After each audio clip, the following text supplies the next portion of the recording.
এই অনলাইনে যে আলোচনার আয়োজন করা হয়েছে তার সাথে যারা যুক্ত হয়েছেন সবাইকে শ্রদ্ধা এবং নমস্কার জানাই।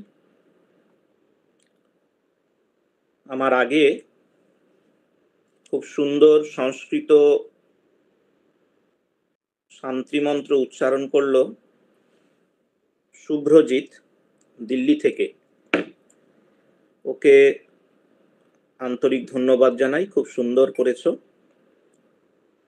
আর মাতৃসঙ্গীত পরিবেশন করলেন রাজগোপাল প্রামাণিক মহাশয়, তাকেও আমি ধন্যবাদ জানাই। এরকম অনলাইনে যে বিভিন্ন বিষয়ের ওপর আলোচনা হচ্ছে এবং তাতে আপনারা এতজন যুক্ত হচ্ছেন, এটি সত্যি খুব অভিনব এবং এই উদ্যোগকে সাধুবাদ জানাই। আমাদের শাস্ত্রে স্বাধ্যায়ের কথা বলা আছে। আমরা যারা আধ্যাত্মিক জীবনযাপন করি, করার চেষ্টা করি, সেখানে সাধন ভজন জপ ধ্যান তা যেমনি রয়েছে, তার পাশাপাশি একটি খুব গুরুত্বপূর্ণ অঙ্গ হচ্ছে স্বাধ্যায়। তো আজকের এই যে উদ্যোগ, সেইটি একটি স্বাধ্যায়ের অঙ্গ বলতে পারি। এ প্রসঙ্গে একটি কাহিনী মনে পড়ছে। কাহিনী ঘটনা, স্বামী জ্যোতিষ্বরানন্দজি ছিলেন স্বামী ব্রহ্মানন্দজির অত্যন্ত প্রিয় তার শিষ্য। পরবর্তীকালে রামকৃষ্ণ মঠ মিশনের ভাইস প্রেসিডেন্ট হয়েছিলেন। রাজা মহারাজ জ্যোতিষ্বরানন্দজিকে ম্যাড্রাস মঠে পাঠান। যখন তিনি সঙ্ঘে যোগদান করবেন, ম্যাড্রাস মঠে সর্বানন্দজি রয়েছেন, তো সর্বানন্দজির কাছে পাঠান। কিছুদিন পরে রাজা মহারাজ ম্যাড্রাস মঠে গেছেন এবং জ্যোতিষানন্দজির আধ্যাত্মিক জীবন যাতে ঠিকভাবে তৈরি হয়, সাধন ভজন করেন, একটা রুটিন অনুযায়ী চলেন, এইরকম বেশ নির্দেশ দিয়েছিলেন। এবং কিছুদিন পরে রাজা মহারাজ ম্যাড্রাস মঠে গিয়ে জ্যোতিষানন্দজিকে জিজ্ঞেস করেন, কিরে কেমন হচ্ছে, খোঁজ খবর নিচ্ছেন? তো জ্যোতিষানন্দজি বলছেন, আমি একেবারে সময় পাচ্ছি না। রাজা মহারাজ খুব বিরক্ত হলেন। তখন একটা খুব সুন্দর কথা বলেছিলেন এই স্বাধ্যায় প্রসঙ্গে, পড়াশোনা প্রসঙ্গে, যে এই স্বাধ্যায়ের অভ্যাস এমন হবে, যদি কোনোদিন সেটি করতে না পারা যায় তার জন্য মন খারাপ হবে, প্রথম। আর দ্বিতীয়, এই স্বাধ্যায়ের উপকারিতা কি, যে আমরা যদি স্বাধ্যায় করি নিয়ত, এই ধরনের আলোচনা, চর্চা, শোনা, নিজে পড়া, ভাবা, তাহলে মন অন্তত খুব উপচরে না থাকলেও এই স্বাধ্যায় নিয়ে থাকলে খুব একটা লেভেলে থাকবে। তো আপনাদের এই আয়োজন প্রসঙ্গে এটি মনে পড়ে গেল, এটি একটি মহতি উদ্যোগ। এই নৌকার যেমনি দুটি জিনিস থাকে, একটি বলে হাল আর একটি পাল। এটি হচ্ছে হাল, অর্থাৎ আমরা কিভাবে জীবনে চলবো তার নির্দেশিকা এখান থেকে আমরা পাই। তো আজকে আমাদের বিষয় হচ্ছে শ্রীরামকৃষ্ণ পরিমণ্ডলে যে দুর্গোৎসব বা দুর্গাপূজা, সেই প্রসঙ্গে কিছু বলা। গতকালকেই একটু নিবেদিতা প্রসঙ্গে পড়াশোনা করছিলাম, নিবেদিতার চিঠি। সেখানে নিবেদিতার একটি চিঠির একদম শেষের দিকে এসে নিবেদিতা বলছেন যে স্বামীজি তাকে বলেছিলেন যে তুমি যখনই কোথাও যাবে বা কোনো কাজ শুরু করবে, তার আগে দুর্গা নাম করবে, তাহলে কোনো বিপদ হবে না। খুব চমৎকার লাগলো যে স্বামীজি নিবেদিতাকে এইটি বলছেন। এই যে দুর্গা নামের মাহাত্ম্য তিনি স্বামীজি একজন বিদেশিনীর কাছে তুলে ধরছেন। আমরা বিশেষত বাঙালিরা এই দুর্গোৎসব আমাদের কিন্তু প্রাণের জিনিস। কে দুর্গা? আমরা এই অনুষ্ঠান শুরুর আগে চণ্ডী থেকে অনেক স্তোত্র এবং তার মানে শুনছিলাম। আসলে ওগুলি আর কিছু নয়, দুর্গা তত্ত্ব। দুর্গা তত্ত্ব। তো দুর্গা যে তত্ত্ব, দুর্গা কে? যিনি আমাদের দুঃখ এবং দুর্গতি নাশ করেন। চণ্ডীতে রয়েছে দুর্গাসি দুর্গ ভবসাগর নৌরসংজ্ঞা, অর্থাৎ সংসার রূপ সাগর পারের একমাত্র তরণী তিনি বলছে, এবং তার নাম যদি স্মরণ করা যায় সঙ্গে সঙ্গে ভয় দূর হয়ে যায়।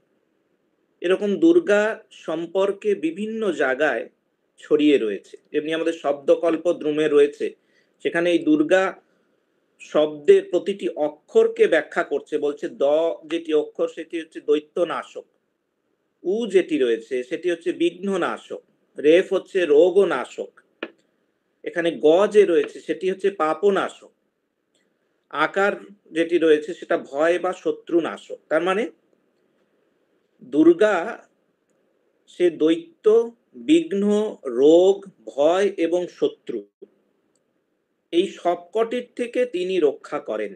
যদি বিশ্বাস করে তার আশ্রয় নেওয়া যায়, তার নাম করা যায়, তাহলে কিন্তু তিনি আমাদেরকে রক্ষা করেন, তিনি বিপদে পথ দেখান।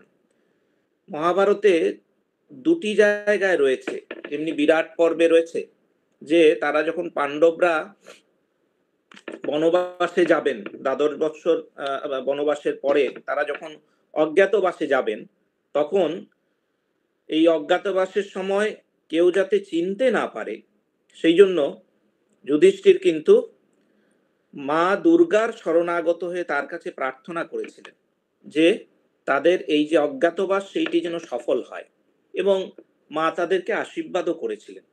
শুধু তাই নয়, কুরুক্ষেত্র যুদ্ধের আগে, এটি খুব বিখ্যাত, যে অর্জুন কিন্তু তিনি মা দুর্গার স্তব করেন, তার কাছে প্রার্থনা করেন যে তিনি যেন এই সংগ্রামে জয়ী হন, এবং মা দুর্গাও কিন্তু তাকে আশীর্বাদ করেছিলেন।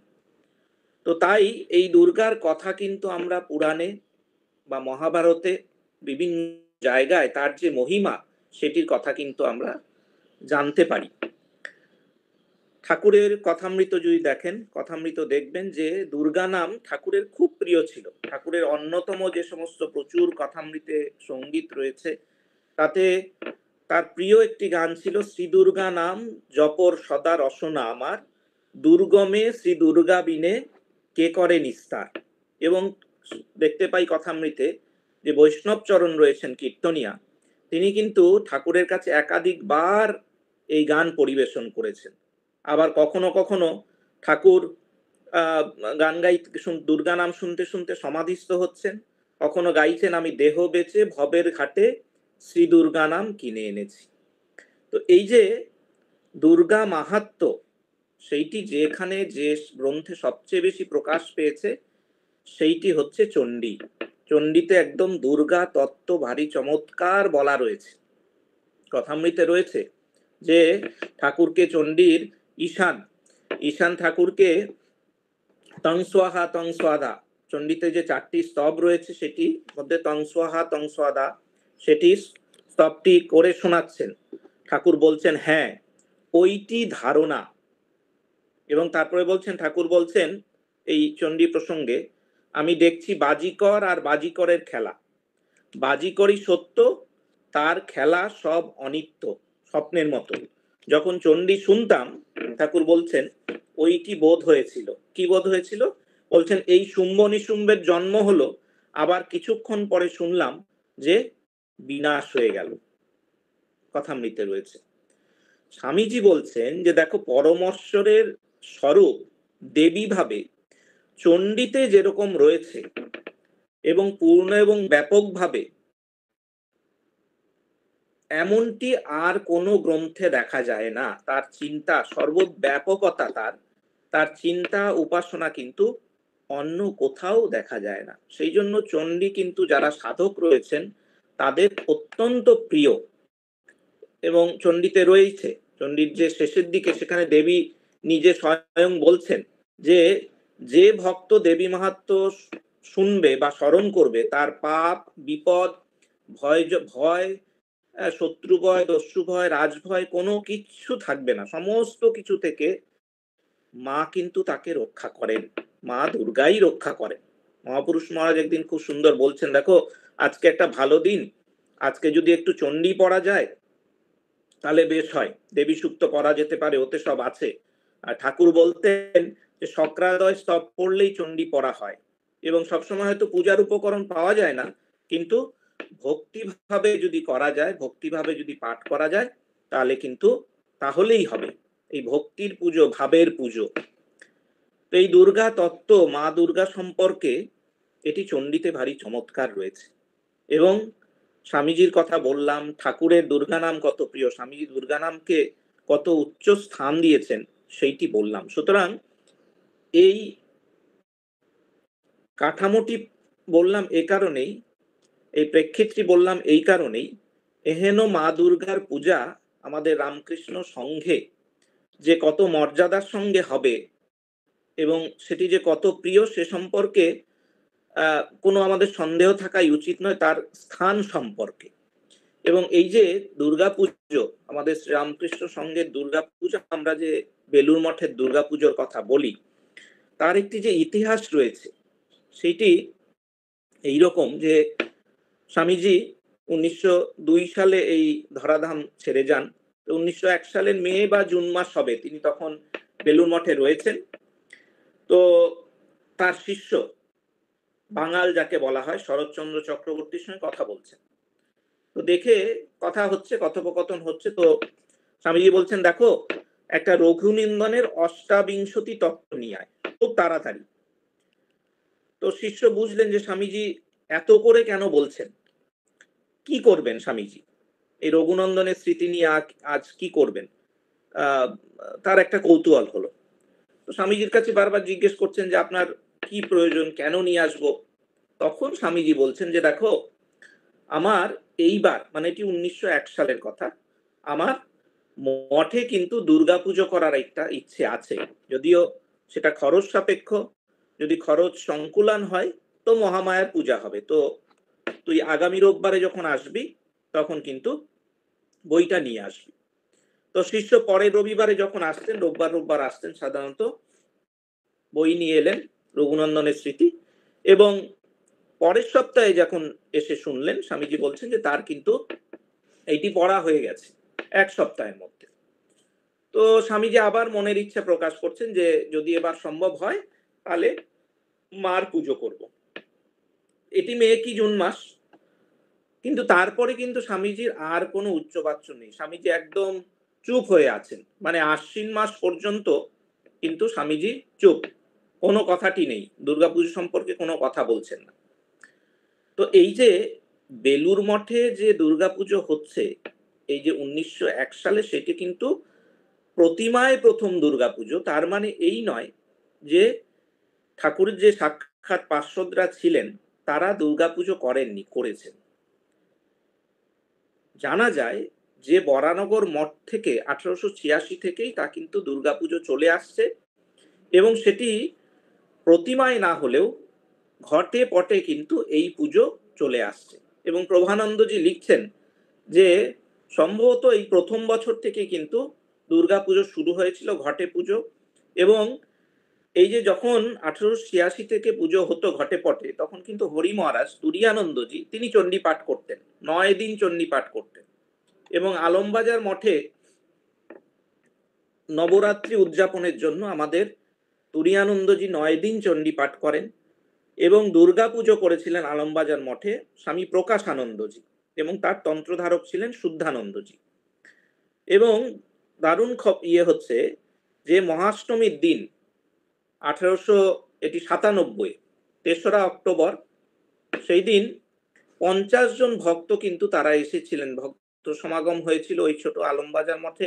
তারা প্রসাদ ধারণ করেন এবং ভজন কীর্তন উৎসব এগুলো সেই সময় খুব কিন্তু জমে উঠেছিল। মঠ যখন এই আলমবাজার মঠ থেকে বেলুড়ের নীলাম্বর মুখার্জির বাগান বাড়িতে উঠে আসে, সেটি হচ্ছে 1898 সালের শুরুর দিকে। স্বামীজি কিন্তু সেবার তখন অমরনাথ এবং ক্ষীর ভবানী দর্শন করে কাশ্মীর থেকে ফিরে এসেছেন শিবের ভাবে ভরপুর। তো দুর্গাপুজো এসে গেছে, 9 বছর কেটে গেছে স্বামীজির এই প্রথম দুর্গোৎসব দেখা, এবং সেই বারেও কিন্তু মঠে দুর্গাপুজো হলো এবং নবরাত্রিতে চণ্ডী পাঠ হলো, পটে দুর্গাপুজোর আয়োজন হয়েছিল এবং সপ্তমীর দিন স্বামীজি নিজে হোম করেন। এর আগে স্বামীজি তার লেখা একটি কবিতা লিখেছিলেন কালিদা মাদার, এইটি সেই দিন কিন্তু সবাইকে পড়ে শোনান। এবং মহাষ্টমীর দিনে স্বামীজি, রাজা মহারাজ, বিমলানন্দজি তারা সবাই মিলে বাগবাজারে যান এবং মাকে প্রণাম করে আসেন। এবং এই সময়তেই কিন্তু নবমীর দিন মঠে স্বামীজির উপস্থিতিতে সপ্তশতী হোম হয়েছিল। সবাই খুব আনন্দ করেন। এগুলি কিন্তু সব 1901 সালের আগের কথা। এবং 1900 সালেও স্বামীজির অনুপস্থিতি, স্বামীজি তখন ছিলেন না, বেলুড় মঠে দুর্গাপুজোর একটা জানা যায় দুর্গাপুজো হয়েছিল, কিন্তু সেবার খুব বৃষ্টি হয়, সেই জন্য দুর্গাপুজো সবাই খুব খুব আনন্দ করতে পারেননি, খুব একটা জমেনি। কিন্তু রাজা মহারাজ ছিলেন, অন্য গুরু ভাইরা ত্রিগুণাতীতানন্দজি, প্রেমানন্দজি, শারদানন্দজি, অদ্বৈতানন্দজি এরা সবাই কিন্তু সেই সময় ছিলেন। এবার সেই যে কথা দিয়ে শুরু করেছিলাম যে 1901 সালে স্বামীজির দুর্গাপূজার ইচ্ছে হলো, স্বামীজি একেবারে প্রায় আশ্বিন মাস অব্দি চুপচাপ। তারপরে এই মহালয়ার সেবার মহালয়া পড়েছিল 1901 সালে 26শে আশ্বিন শনিবার। কুমুদ বন্ধু সেন তার কাছে প্রথম দুর্গাপুজোর স্মৃতি পাওয়া যায়। তিনি বলছেন যে আমি মহালয়ার দিন মঠে গেলাম, গিয়ে শুনছি যে বেলুড় মঠে প্রতিমায় দুর্গোৎসব হবে মহালয়ার দিন। মানে তখনও কিন্তু প্রতিমা কি হবে না হবে কোনো ঠিক হয়নি। তো স্বামীজি কিন্তু মহালয়ার দিন সে দুপুরবেলা স্বামীজির পোষা কিছু পশু পাখি ছিল তাদের নিয়ে খেলা করছেন, যে বেলগাছ রয়েছে সেখানে বসেছেন, বসে বোধনের গান গাইছেন, গিরি গণেশ আমার শুভকারী, পূজে গণপতি পেলাম হৈববতী, চাঁদের মালা যেন চাঁদ সারি সারি, এইসব চলছে।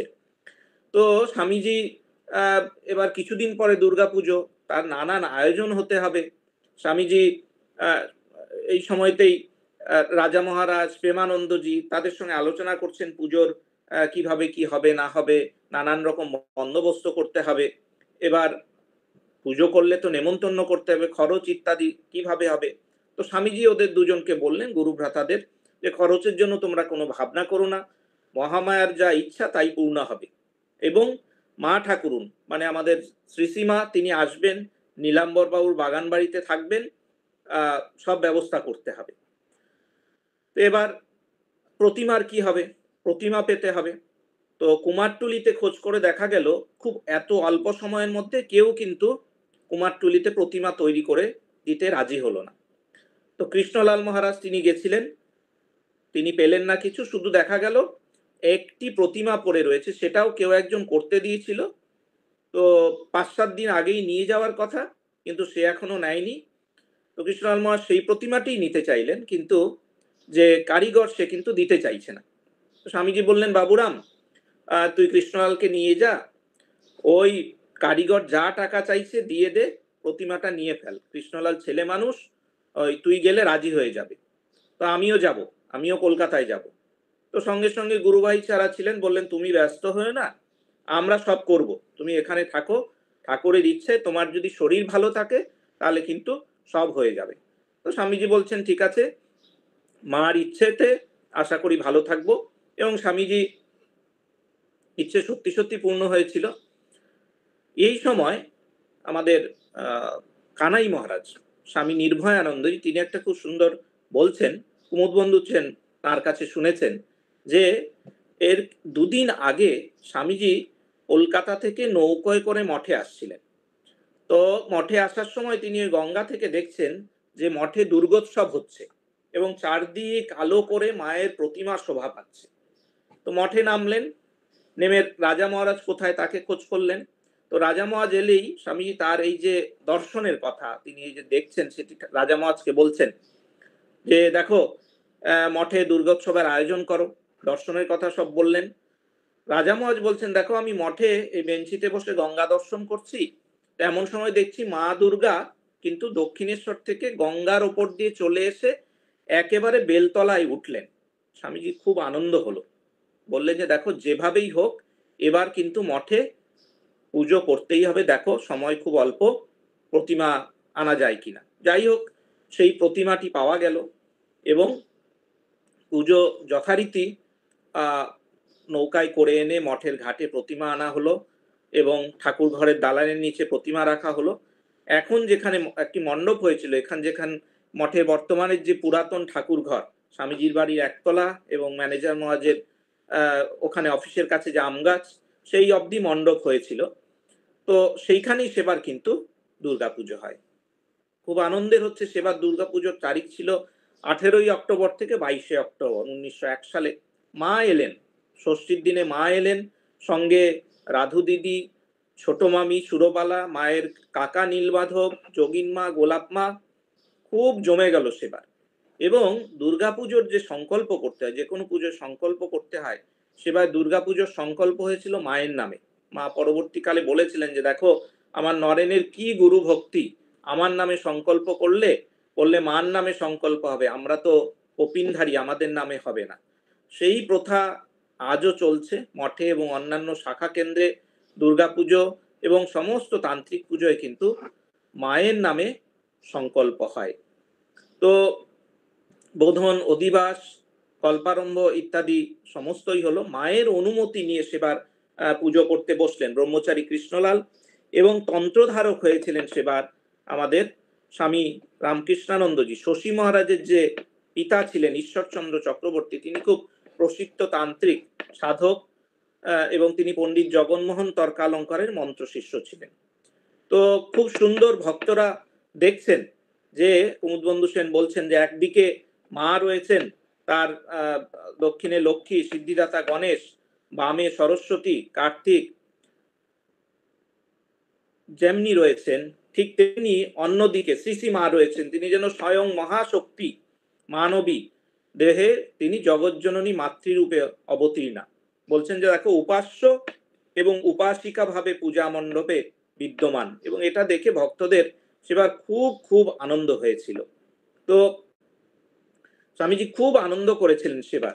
খুব সপ্তমীর পুজো হয়ে গেল, অষ্টমীর দিনে তিনি খুব অসুস্থ হয়ে পড়েন, একটু অসুস্থ হলে আবার চুপ হয়ে যেতেন। নবমীর দিন নাটক হয়েছিল, নল দময়ন্তী নাটক, এবং নাটকের পরে তিনি খুব রঙ্গরস করেন। দশমীর দিন বিসর্জন হলো। রাখাল মহারাজ সেদিন বিসর্জনের দিন নৌকায় তুলে দেওয়া হলো, তিনি কিন্তু বৃন্দাবনী আছলা পরে মা দুর্গার সামনে ব্যান্ড বাদ্য বাজছিল, তার সঙ্গে খুব সুন্দর নৃত্য করেন। সেটি দেখে খুব সেদিন সবাই খুব আনন্দ পেয়েছিলেন আর কি। তো মা পরবর্তীকালে বলেছিলেন যে এই দুর্গাপুজো সম্পর্কে, যে দেখো নরেন আমাকে মঠে নিয়ে গেল, প্রথমবার দুর্গাপুজো করার জন্য সেবার পূজকের হাত দিয়ে আমাকে 25 টাকা দক্ষিণা দেয়, হলে 1400 টাকা খরচ হয়েছিল। পূজার দিন খুব লোক হলো, তো নরন এসে বলছে মা আমার জ্বর দাও। তো আমি বললাম কেন? তো বলতেই নরেনে হাড় কেঁপে জ্বর এলো। বললে মা আমি এই ছেলেগুলো প্রাণপণ খাটছে, তো কোথায় ত্রুটি হবে আমি বকবো, চাইকে দুটো থাপ্পড় দিয়েই বসবো, কষ্ট হবে। তো ভাবলাম কাজ কি, কিছুক্ষণ জ্বরে পড়ে থাকি, তারপর কাজকর্ম হয়ে গেল। আমি বললাম ও নরেন এখন তাহলে ওঠো, মা বলছেন। তো নরেন বললেন হ্যাঁ এই মা উঠলাম। তো বলে তিনি সুস্থ হয়ে উঠলেন। তো এই হচ্ছে বেলুড়ে প্রথম 1901 সালে প্রতিমা দিয়ে যে দুর্গাপুজো হয়, সেইটি হয়েছিল। আশেপাশের বেলুর, বালি, উত্তরপাড়া থেকে অনেকে পণ্ডিতরা আসেন, তারা পুজো দর্শন করেন এবং তারা খুব আপ্লুত হন। তো এই যে স্বামীজি, রাজা মহারাজ, প্রেমানন্দজি, অদ্ভুতানন্দজি, শারদানন্দজি, এই ঠাকুরের এতজন পার্ষদ, সঙ্গে মা উপস্থিত রয়েছেন, তাতে একটা অদ্ভুত সুন্দর পরিবেশ হয়েছিলেন। এবং মা এবারে দুর্গাপুজো দেখে খুব খুব তৃপ্ত হন, সন্তুষ্ট হন, বলেছিলেন দেখো প্রতি বছরই মা দুর্গা এখানে আসবেন। যারা ছিলেন সবাইকে খুব আশীর্বাদ করলেন। তো এইভাবে এই যে দুর্গাপুজো, বেলুড় মঠের দুর্গাপুজো এগিয়ে যায়। এরপরে প্রতি বছর যে মূর্তিতে দুর্গাপুজো করা সম্ভব তা হয়নি, কিন্তু প্রতি বছরই ঘটে পটে দুর্গাপুজো হতো। 1911 সালে প্রতিমায় যে দুর্গাপুজো হয়েছিল সেটির কথা আমাদের প্রেমানন্দজির শিবানন্দজির পত্রে জানা যায়। তিনি লিখছেন যে সেবার প্রতিমা খুব সুন্দর হয়েছিল। 1912 সালেও দুর্গাপুজো হয়। সেবার শ্রীশ্রীমা কিন্তু সেই সময় মঠে এসেছিলেন, তিনি কলকাতায় ছিলেন। মা আসেন বোধনের সময়, মা এসে উপস্থিত হবেন, বাবুরাম মহারাজ রয়েছেন। তো সাজো সাজো রব, সন্ধ্যা হচ্ছে। তো প্রেমানন্দজি চারদিকে তদারকি করছেন। তো সেখানে এখনো মঙ্গল ঘট বসানো হয়নি, কলা গাছ রাখা হয়নি। বাবুরাম মহারাজ খুব চিন্তিত, বলছেন এখনো এসব হয়নি, মা আসবেন। তো মা দুর্গার বোধনটি শেষ হয়েছে, সঙ্গে সঙ্গে কিন্তু মায়ের গাড়ি মঠে ঢুকলো। বাবুরাম মহারাজ এবং অন্যান্য যারা ছিলেন তারা কিন্তু এই গাড়ির ঘোড়া খুলে দিয়ে নিজেরাই টেনে মঠ প্রাঙ্গণে নিয়ে এলেন। বাবু মহারাজের খুব আনন্দ, চোখে মুখে আনন্দ, একেবারে আহ্লাদ ঠিকরে পড়ছে। মায়ের সাথে যোগিন মা ছিলেন, গোলাপ মা ছিলেন, লক্ষ্মীদি, ভানুপিসি। এই সময়তে মা এইবার লেগেট হাউসে ছিলেন। লেগেট হাউসকে তখন বলা হতো উত্তরের বাগান। মায়ের সঙ্গে সবাই ছিলেন। এই মহাষ্টমীতে সেই সময় জনা এবং এবং বিজয়ার দিন কিন্তু রামাশ্বমেধ যজ্ঞ, সেই সময় যজ্ঞ যাত্রাভিনয় হয়েছিল। তো শ্রীশ্রীমা স্বামীজির বাড়ির যে দোতলা থেকে দেখেছিলেন। তো মহানবমীর দিনে জানা যায় সেই গোলাপ মা এসে শারদানন্দজিকে বলেন যে শরৎ, মা ঠাকুরুন কিন্তু তোমাদের এই পুজো সেবায় খুব খুশি হয়ে তোমাদেরকে আশীর্বাদ জানাচ্ছেন। শরৎ মহারাজ একেবারে মায়ের এই আশীর্বাদ পেয়ে বিহ্বল হয়ে ওঠেন একেবারে। এবং প্রেমানন্দজিও ছিলেন, প্রেমানন্দজিকেও বললেন বাবুরামদা শুনলে। সেই সময়তেই কিন্তু সেবারেই যখন বিসর্জন হয়, সেই সময় মা দুর্গার বিসর্জনের সময় ডাক্তার কাঞ্জিলাল তিনি বিভিন্ন অঙ্গভঙ্গি করে সবাইকে আনন্দ দিচ্ছিলেন। কেউ কেউ সেটা আপত্তি করলেন, মা বললেন না না, এসব ঠিক, গান বাজনা রঙ্গ ব্যঙ্গ এসব দিয়ে এই সমস্ত সকল কিছু দিয়ে কিন্তু মাকে আনন্দ দিতে হয়। তো এইভাবে বেলুড় মঠের দুর্গাপুজো এগিয়ে চলছে। এবং 1912 সালের কথা বললাম যে মাকে নিয়ে শ্রীরামকৃষ্ণের পার্শ্বদরা আনন্দে মেতেছিলেন। তো ওই বছরই কিন্তু ঠাকুরের মানসপুত্র ব্রহ্মানন্দজি মহারাজ সেবার কঙ্খল সেবাশ্রমে ছিলেন। তিনি কিন্তু কঙ্খল সেবাশ্রমে সেই বছর দুর্গাপুজোর আয়োজন করেন। এবং দুর্গাপুজোর আয়োজন শুধু করেন না, তিনি সেইবার আশেপাশের যে সমস্ত আখাড়া সেখানকার সমস্ত সাধু সন্ন্যাসীদের নেমন্তন্ন করেন। সেটা তুরিয়ানন্দজি সেখানে উপস্থিত ছিলেন। তো নিষ্কলানন্দজি তার স্মৃতিতে ধরা আছে, তিনি বলছেন সেবার শারদীয়া পূজার আগে রাজা মহারাজ তিনি ইচ্ছা প্রকাশ করেছিলেন যে কঙ্খল হচ্ছে মায়ের জন্মভূমি, তো এখানে যেন তার পুজো হয়। তো কঙ্খলে খুব খুব সাড়ম্বরে সেবার দুর্গাপুজো হয়েছিল। ব্যাঙ্গালোর মঠে গেছেন রাজা মহারাজ।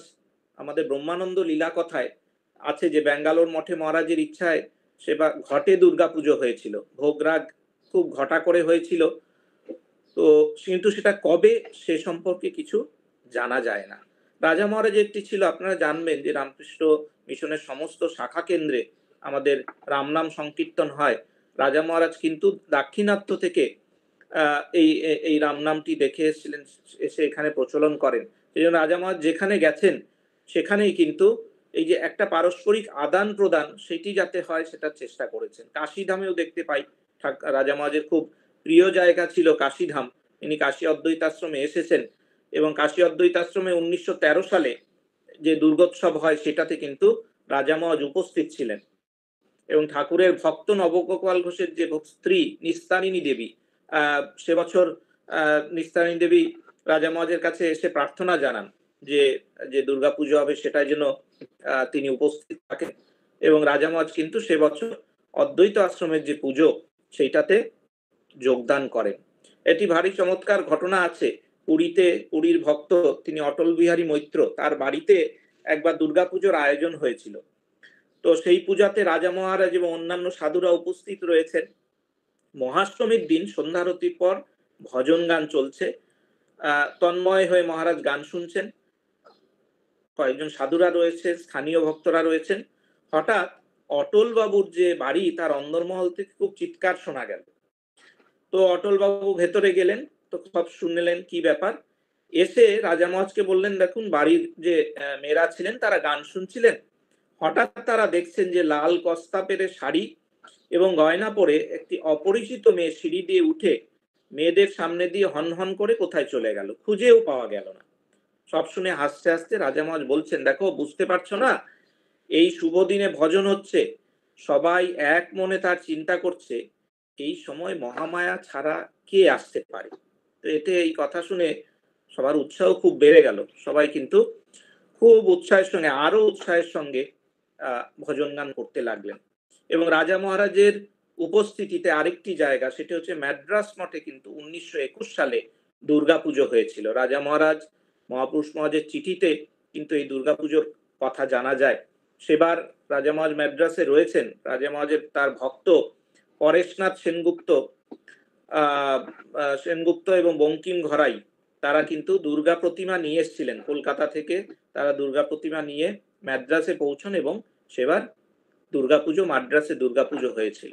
তো এই যে দুর্গাপুজো, এইটি কিন্তু ঠাকুরের পার্শ্বদ, বিশেষত রাজা মহারাজের উৎসাহে আমরা দেখতে পাচ্ছি কঙ্খলে অনুষ্ঠিত হয়েছে, আমাদের মাদ্রাসে অনুষ্ঠিত হয়েছে, তার উপস্থিতিতে বারাণসী অদ্বৈতাশ্রমে অনুষ্ঠিত হয়েছে এবং সেই পুজো, অদ্বৈতাশ্রমের পুজো আজও কিন্তু চলছে। এবং 1916 সালে বেলুড় মঠের দুর্গোৎসবের একটি পরিচয় আমরা পাই।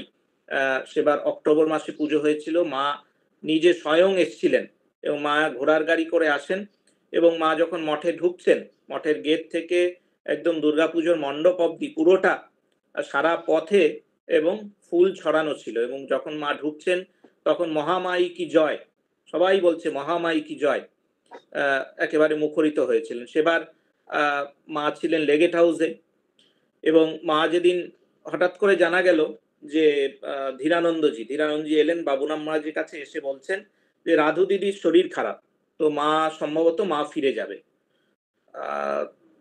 তো তিনি বাবুরাম মহারাজকে বলছেন যে আপনি মাকে বলুন মা যেন থাকেন।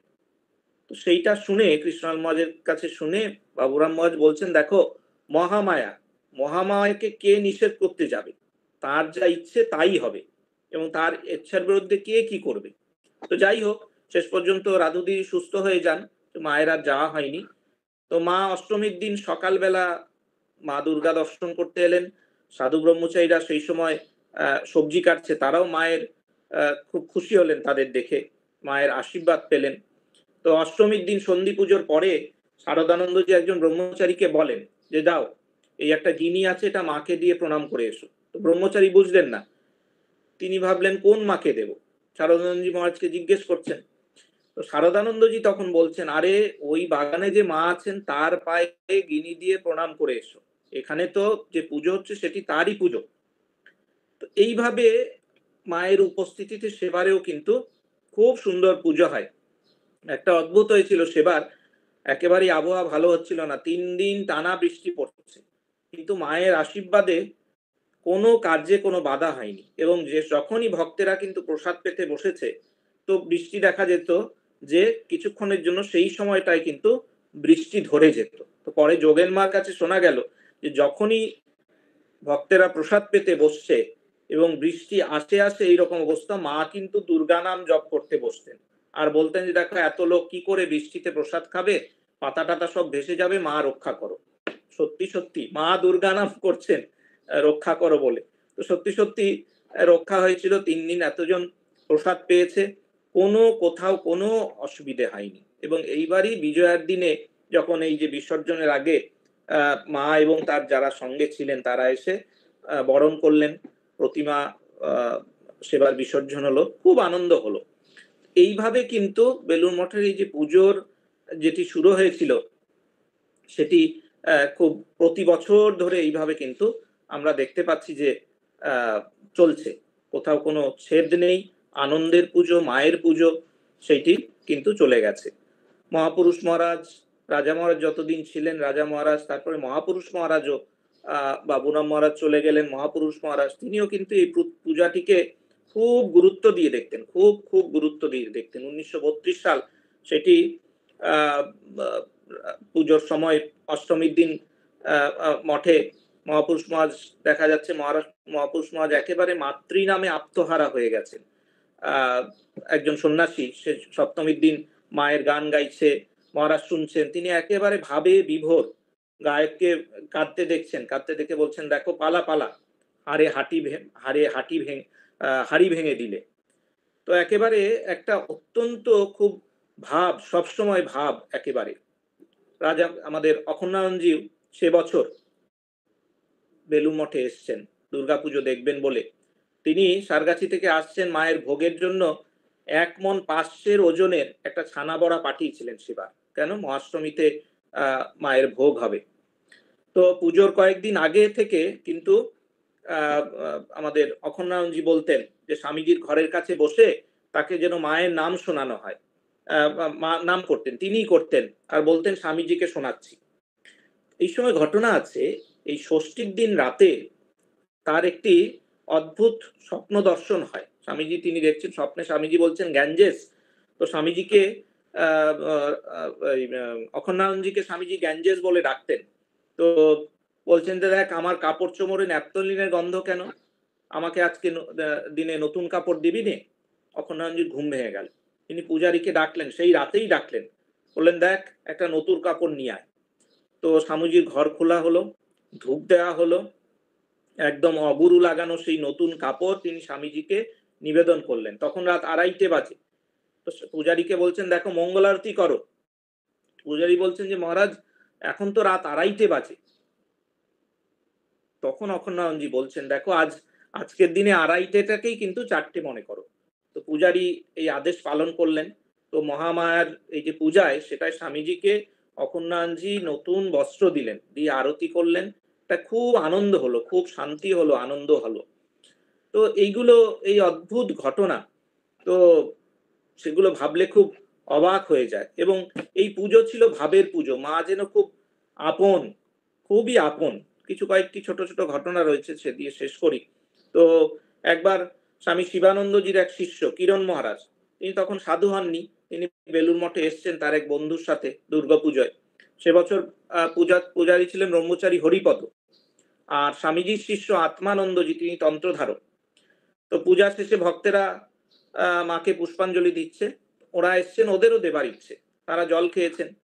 এখন এই অবস্থায় পুষ্পাঞ্জলি দেওয়া যাবে কিনা বাবুরাম মহাজকে জিজ্ঞেস করছেন। বাবুরাম মহাজ বলছেন আরে মায়ের কোলে ছেলে কত হাগে মতে, তোরা মায়ের ছেলে জল খেয়েছিস, কি হয়েছে, দে পুজো।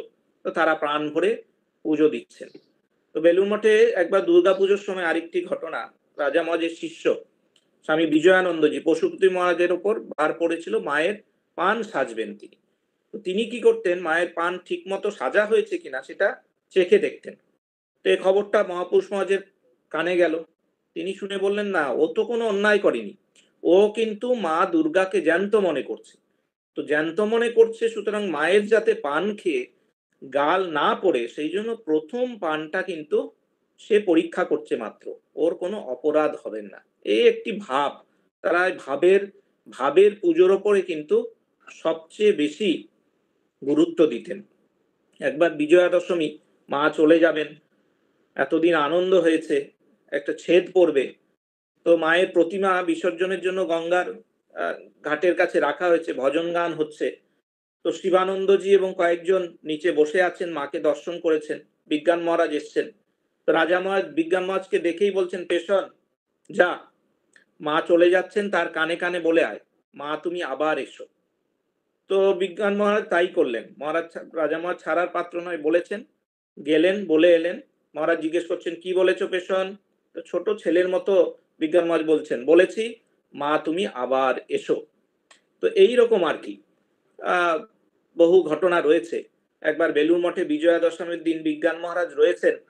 তো মঠের দুর্গাপুজোর তন্ত্রধারককে জিজ্ঞাসা করছেন, আরে মায়ের বিসর্জন কোথায় হবে। তো তন্ত্রধারক যিনি ছিলেন তিনি উত্তর দিচ্ছেন যে কেন, গঙ্গায়, যেমন বছরে বছরে হয় সেরকম হবে। বিজ্ঞান মহারাজ বলছেন খুব গুরুত্বপূর্ণ কথা, না না, হৃদয়ে মাকে বিসর্জন দিতে হয়। কেন, হৃদয়ে মায়ের নিত্য অধিষ্ঠান, হৃদয়স্থ দেবতাকে প্রতিমায় প্রতিষ্ঠিত করে পূজা হয়েছিল, পূজার পরে তাকে কিন্তু আবার হৃদয়ে রাখতে হবে। তাকে হৃদয় থেকে বাইরে আনছি, পুজো করছি, তার নিত্য অধিষ্ঠান কিন্তু হৃদয়ে, সেইখানে তাকে আবার রাখতে হবে। অর্থাৎ আমরা যেন এই দুর্গাপুজোর সময়তেই মাকে স্মরণ করে এরপরে যেন ভুলে না যাই, তার নিত্য অধিষ্ঠান কিন্তু আমাদের হৃদয়ে। আরেকটা আছে বিজ্ঞান মহারাজের, আমরা বিজয়ার দিনে একটা বেলপাতাতে দুর্গা নাম লিখি, মায়ের বেদিতে রাখি। তো বিজ্ঞান মহারাজকে একবার জিজ্ঞেস করা হলে তিনি বলেছিলেন, একটা বিলপত্রে দেখো ৩টে পাতা রয়েছে, একটাতে পাতা ব্রহ্মা, একটা বিষ্ণু, মহেশ্বর, অর্থাৎ সৃষ্টি স্থিতি প্রলয়, এই ৩টির জ্ঞাপক ত্রিতত্ত্ব, আর পুরো সমগ্র বেলপাতা হচ্ছে ভগবানের মাতৃভাবের প্রতীক। সেই জন্য তাতে দুর্গা নাম আলতা দিয়ে লিখতে হয়। এইরকম অনেক ছোট ছোট ঘটনা রয়েছে, সেখান থেকে দুর্গাপুজো যে ভাবের পুজো, মা যে আমাদের কত আপন, এবং কিভাবে তারা মাকে গ্রহণ করেছিলেন আমাদের পার্শ্বদেরা, কিভাবে সেই ট্র্যাডিশন একটা তৈরি হয়েছে, তার আমরা পরিচয় পাই। আমি শেষ করবো একদম, শিবানন্দজি খুব সুন্দর বলছেন দুর্গাপুজোর যে মাহাত্ম্য, বলছেন দেখো, মঠে যে মায়ের পুজো যেমন হয় সেরকমটা আর কোথাও হয় না। এখানকার পুজো সেটা কিন্তু ঠিক ঠিক ভক্তির পুজো, আমাদের কোনো কামনা নেই, আমাদের কেমন বাসনা নেই, আমরা শুধুমাত্র মায়ের প্রীতির জন্য এই পূজা করি। আমাদের একমাত্র প্রার্থনা, মা যেন আমাদের প্রসন্না হন, প্রসন্না হয়ে আমাদের ভক্তি বিশ্বাস দেন, জগতের কল্যাণ করেন। বলছেন দেখো বাবা, এরকম প্রকাশটি আর কোথাও পাবে না। বলছি, মা এখানে সদাই কিন্তু বিরাজমানা। এই এই বলে আমি আমার এই আলোচনা শেষ করছি। সবাইকে ধন্যবাদ, শ্রদ্ধা এবং নমস্কার জানাই।